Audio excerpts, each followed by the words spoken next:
Hello student, स्वागत है आपका मेरे यूट्यूब चैनल अभिजीत क्लासेस में। हम मानव नेत्र के कुछ सामान्य अध्ययन किए थे, कुछ महत्वपूर्ण अंगों के बारे में बताए थे कि ये मेरा मानव नेत्र है। मानव नेत्र का ये हिस्सा आपको जो दिख रहा है इसे आप दृढ़ पटल कहते हैं।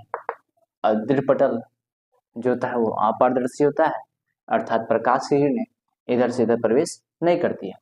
दृढ़ पटल के सामने वाले भाग जो आपको उभरा हुआ जैसा दिख रहा है उसे कॉर्निया कहते हैं। प्रकाश की किरणें इसी कॉर्निया से होते हुए मेरे आंख में प्रवेश करती है। आइरिस के पीछे देखो, अगर एक कॉर्निया की बात कही जाए तो कॉर्निया पारदर्शी माध्यम होता है। इस पारदर्शी माध्यम से प्रकाश की किरणें प्रवेश करती है, जबकि दृढ़ पटल या तो दृष्टि पटल ये अपारदर्शी माध्यम होता है। आंख का हम तुमको पहले ही बता चुके हैं कि आंख का तुम अधिकतम जब भी आप किसी की आंख को देखते हैं तो अधिकतम आप यहाँ से यहाँ तक के ही हिस्से को आप देख पाते हैं। इसमें से ये उभरा सतह भी आप देख पाते हैं तथा एक कुछ श्वेत पटल भी देख पाते हैं। इस श्वेत पटल में से आपको दृढ़ दृष्टि पटल या तो दृढ़ पटल कहते हैं, जो अपारदर्शी होता है।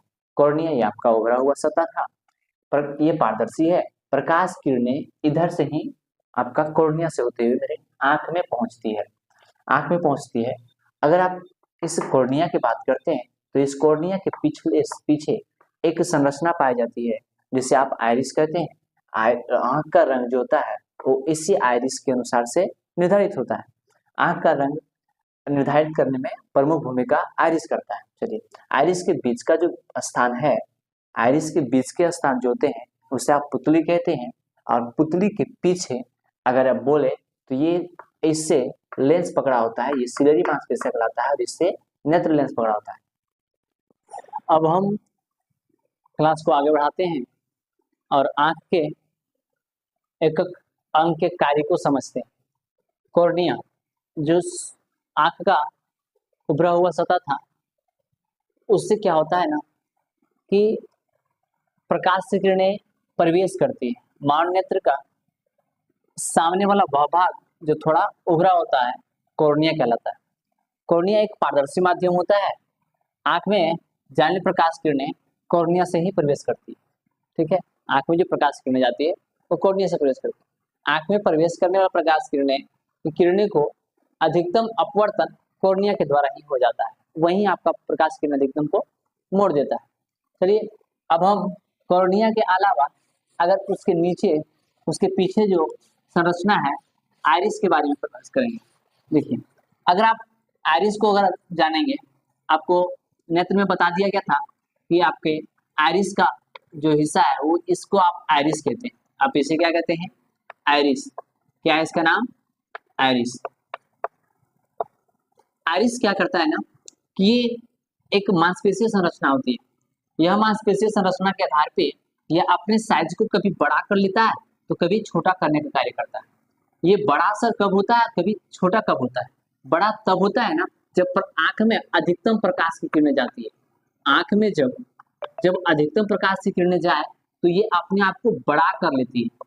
ठीक, जिससे ये प्रकाश की किरणें को कम नियंत्रित प्रकाश की किरणें जा पाए। मेरे आंख में जो है वो कम प्रकाश जाए। जैसे आंख मेरा एक कोमल अंग है, सूक्ष्म अंग ना होकर के एक कोमल अंग है। ज्यादा अगर प्रकाश की किरणें जाएगी इसमें से तो मेरा आंख डिफेक्टिव हो सकता है, मेरे आंख खराब हो सकते हैं। इसलिए वो क्या करता है, ज्यादा प्रकाश की किरणें ना जाए इसके लिए वो आइरिस को बड़ा कर लेता है, जिससे ये पुतली का जो साइज है ना वो थोड़ा छोटा हो जाता है। छोटा होने से हमारे आंख में एक नियंत्रित प्रकाश की किरण जाती है। जब हमारे आंख में कम प्रकाश जाती है तो ये अपने आप को सिकुड़ा लेता है। जब हम कम प्रकाश में होते हैं तो ये आइरिस जो होता है ना वो अपने आप को सिकुड़ा लेता है। इससे क्या होता है ना, हमारे आंख में अधिकतम प्रकाश की किरणें जा पाती है। यही होता है जब कभी बाहर से अंधेरे कमरे में प्रवेश करते हैं तो हमें दिखाई नहीं देता है, लेकिन कुछ समय के बाद रहने पर हमें वहां की वस्तुएं या तो अंधेरे कमरे में हमें साफ साफ दिखाई देने लगता है। वही होता है आइरिस। जिस समय हम प्रवेश कर रहे होते हैं घर में ना, वो आइरिस मेरा बड़ा होता है। धूप से अगर हम घर में अगर प्रवेश कर रहे हैं या तो कभी अंधेरे कमरे में धूप से अगर प्रवेश कर रहे होते हैं तो आइरिस मेरा जो होता है वो बड़ा होता है, क्योंकि अधिकतम प्रकाश को वो कम में भेज रहा है मेरे आंख के पास।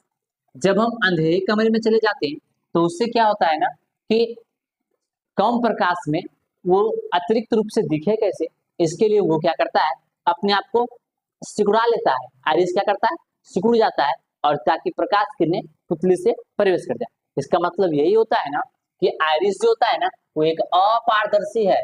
प्रकाश किरणें आइरिस से नहीं होती है, आइरिस से प्रवेश नहीं करती है। आइरिस जो होता है वो अपारदर्शी है। पुतली के साइज को अगर नियंत्रित कर रहा है तो आंख का आइरिस कर रहा है। कौन कर रहा है, आइरिस। लेकिन अगर मेरे आंख को नियंत्रित करने वाला या तो मेरे आंख में प्रवेश करने वाले प्रकाश की किरणें को कोई नियंत्रित कर रहा है तो वो कौन कर रहा है, पुतली कर रहा है। ना ये बड़ा होगा, ना आंख का पुतली जो है छोटा ना बड़ा होगा। इसके नीचे अगर आप आते हैं तो हम क्या बोले थे, एक और मांसपेशी संरचना होती है जिसे आप कहते हैं सिलेरी मांसपेशियां। ये सिलेरी मांसपेशियां लेंस को पकड़ के रखता है। अच्छा, लेंस को भी दूर के वस्तु का भी प्रतिबिंब रेटिना पर ही बनाना है, नजदीक के भी वस्तु को प्रतिबिंब रेटिना पर ही बनाना है। तो इसके लिए जब वो दूर के वस्तु को देखता है ना तो ये अपने लेंस का जो फोकस होता है ना तो बड़ा बना पाता है, ठीक है। जब वो नजदीक के वस्तु करता है तो उसका भी प्रतिबिंब रेटिना पे बनाता है। इसका मतलब ये है कि सिलेरी मांसपेशियां भी सिकुड़ती है और आपका आइरिस भी सिकुड़ता है। सिलेरी मांसपेशियां तथा आइरिस के सिकुड़ने के कारण से पुतली का भी साइज बड़ा होता है और छोटा होता है तथा लेंस का भी छोटा और बड़ा होता है। सर आंख का ये मूवमेंट या तो आंख की ये क्रिया इसलिए हो रही है ना ताकि मेरा प्रतिबिंब एग्जैक्ट बन पाए, तब आंख में जाने वाली प्रकाश किरणें कम मात्रा में या तो नियंत्रित मात्रा में जाए ताकि मेरा आंख सुरक्षित रहे। आंख का जो ये दृढ़पटल है, दृढ़पटल का जो आंतरिक हिस्सा और सबसे अंदर का जो हिस्सा होता है, जो लास्ट वाला हिस्सा, उसे आप दृष्टिपटल उसे आप रेटिना कहते हैं, जहां किसी भी वस्तु का प्रतिबिंब बनता है। चलिए आज तक क्लास हम यहीं तक खत्म करते हैं। फिर अगले की क्लास में हम आंख की संवेदन क्षमता के बारे में ज्ञात करेंगे कि आंख की संवेदन क्षमता क्या होता है। Thank you all of you.